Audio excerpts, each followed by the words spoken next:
Yo, what's up yo? My name is Peejay and welcome to my YouTube channel.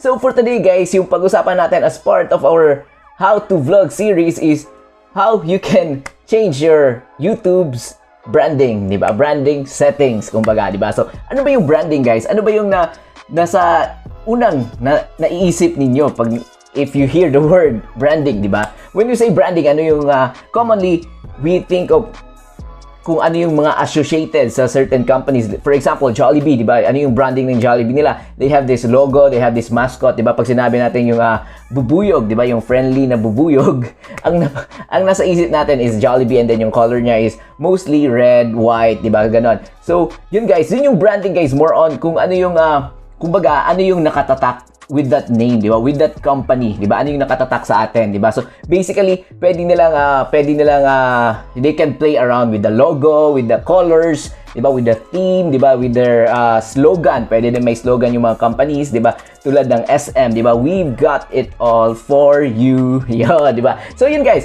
Yun, lahat yun guys.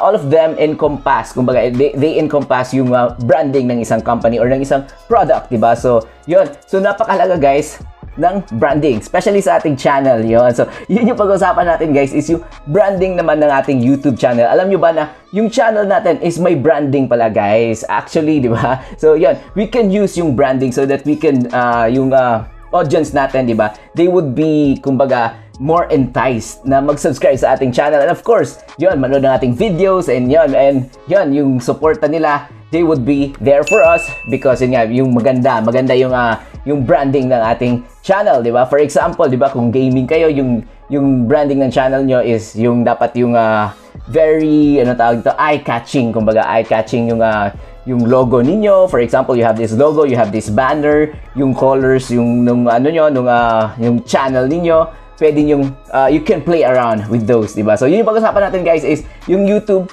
yung channel branding ng YouTube ninyo. Tama ba yung sinabi ko? Yung YouTube branding ng channel ninyo. Yun. So, basically, there are yung tatlo yung YouTube branding ng channel natin guys. Yung first is yung profile picture nyo. And then, second is yung YouTube's banner nyo or yung channel art na tinatawag. And lastly, yung watermark or yung watermark logo ng channel ninyo. So, yun yung pag-usapan natin for today guys is paano nyo i-modify, paano nyo i-edit, paano nyo papalitan, ano ba yung mga magandang profile picture, ano ba yung magandang channel art, diba? So, yun, we will also make channel art guys using your cellphone. Kumbaga, using your cellphone, gagawa tayo ng channel art ng channel niyo. So, yun, if interested kayo dun guys, stick around, diba? So, yun. So, basically, eyes on the screen guys, i-explain ko lang muna kung ano yung nabanggit natin na branding ng channel niyo, diba? So, yun. So, eyes on the screen. Yun. So, basically guys, as you can see dito sa screen, actually, ito yung channel ko, diba? PJ Ong.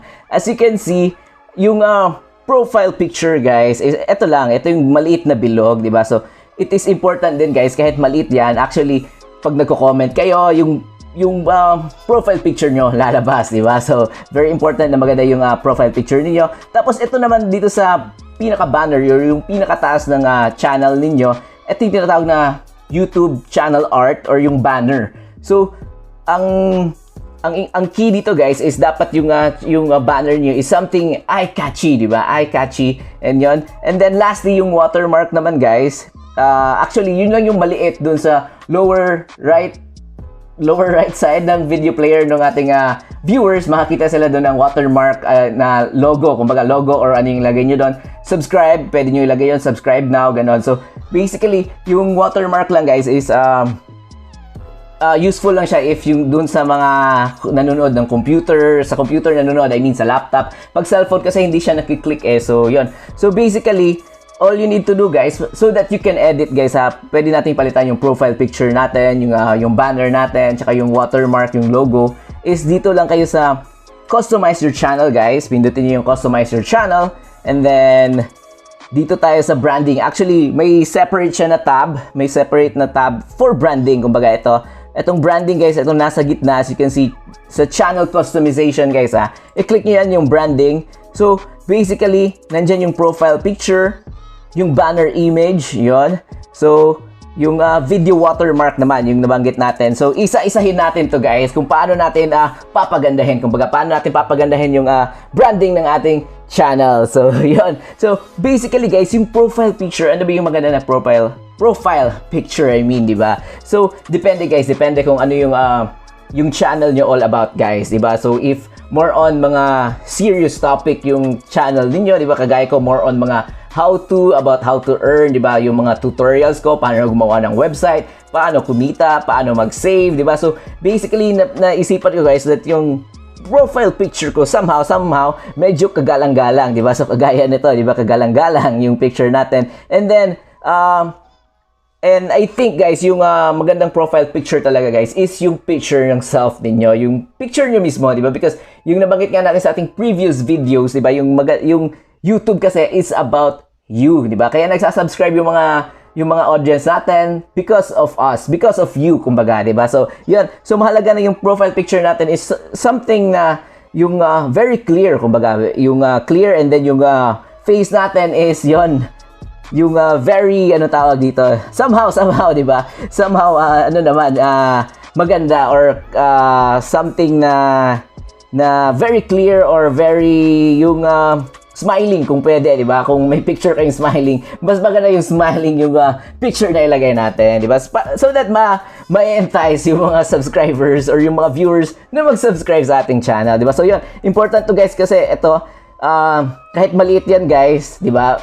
Kumbaga, part na yan ng channel nyo. Yan yung nakikita ng mga tao every time na pupunta sila sa channel nyo, every time na magko-comment kayo, yan yung makikita na face nila. So yung i-upload natin dyan guys is something something decent or something related sa ating channel. Di ba kung gaming, pwede kayo maglagay ng picture dyan about gaming, yon, or you're playing this, you're holding this, yung yung controller, for example, di ba? So pwedeng ganun yung picture na ilagay nyo. If about music, pwedeng yung you're playing with guitar or ano. So yun guys, so yun yung pagpalit ng profile picture guys. Papakita ko sa iyo mamaya using yung cellphone cause mostly hindi alam kung paano palitan yung profile picture gamit yung cellphone. So mamaya ipapakita ko sa inyo guys, because kung laptop yung gamit, very basic lang, pwede yung pindutin lang to change, di ba? And then yun, pipili lang kayo ng picture na ilalagay ninyo. So yun, so basically madali lang sa laptop, and kung sa cellphone naman, di ba? So, ito, example na natin dito sa laptop, then yung sa cellphone mamaya ipapakita ko sa inyo. So, basically, ito lang pindutin nyo guys, change, and then hanap kayo ng magandang picture nyo guys. For example, itong picture natin dito, example na to guys, is another picture of me, di ba? So, ito naman is yung in front of the mirror, di ba? So, yan. So, kita nyo itong bilog guys, itong bilog, ang suggestion ko is yung i-zoom in nyo that it is close, kumbaga close to your face, so that mas madali kayo ma-recognize, di ba, ng subscribers ninyo, di ba? So yun, ganun lang guys, yung ipapasok nyo lang sa bilog, di ba? So for example, ito, yan, ipasok natin sa bilog. So basically, yan na yung profile picture ninyo. So done, ganun lang. So basically, pag ipapublish nyo, change na yung profile picture ninyo. So, yun. So, yung ganun guys, i-publish natin. Yun, publish natin. And then, so, boom. Mabilis lang yun guys. Change na yung profile picture nyo. So, pag pinuntahan yung channel nyo, yan na naman yung profile picture ninyo. So, yung second naman natin guys is yung banner image.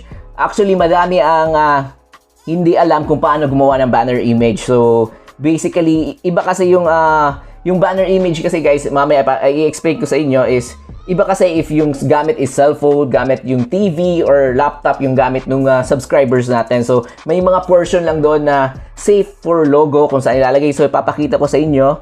So, kailangan ninyong, for this guys, magda-download tayo ng Pixel Lab na app sa phone. Mamaya papakita ko sa inyo. So, stay tuned lang kayo dyan guys. Papakita ko kung paano gumawa ng channel art. Yon. So, lastly, itong video watermark naman guys. Ito yung maliit na logo. Actually, you can just download. Pwede kayong mag-download guys. I-google nyo lang yung subscribe now na transparent. Yon, transparent na logo.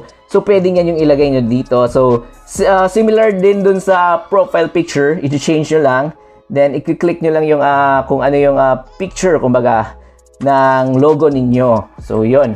So, basically, yun lang yung tatlong branding ng channel customization ng YouTube nyo, guys. Yung profile picture, banner image, video watermark. So, yan. So, ano pa lang dito, guys, yung important din pala dito, guys, is yung sa basic info.